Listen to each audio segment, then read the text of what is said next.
Il a préféré aller dans sa ville de Pau plutôt qu'à la réunion de crise sur Mayotte, ce qui lui vaut bon nombre de critiques. La défense de François Bayrou devant les députés hier, il s'est expliqué sur sa présence à Pau en conseil municipal lundi soir.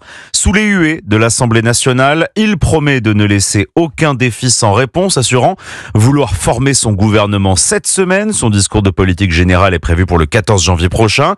Et même s'il refuse toute participation au gouvernement, eh bien les socialistes sont beaucoup plus clément avec François Bayrou qu'il ne l'était avec Michel Barnier, Alexis de la Fontaine. Oui, la consigne est simple, il ne faut pas taper sur François Bayrou, confie un cadre du Parti socialiste.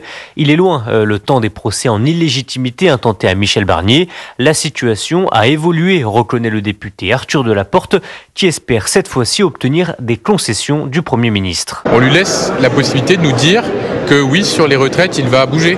Oui, sur les salaires, ils vont augmenter. Oui, sur la justice fiscale, ça sera mieux. C'est un peu tout ça qu'on attend de François Bayrou. Pour l'instant, c'est vrai qu'on reste un peu sur notre faim, même beaucoup. La situation au sein du nouveau Front populaire a également évolué depuis juillet dernier. La France insoumise s'est radicalisée, donc nous pouvons nous émanciper, analyse un proche de François Hollande. C'est une erreur, François Bayrou nous mène en bateau, alerte un collègue socialiste, farouchement opposé à cette stratégie. Selon lui, le Premier ministre se tournera finalement vers Marine Le Pen et non vers la gauche. On va perdre sur les deux tableaux, on sera exclu du gouvernement et du nouveau Front populaire, conclut-il.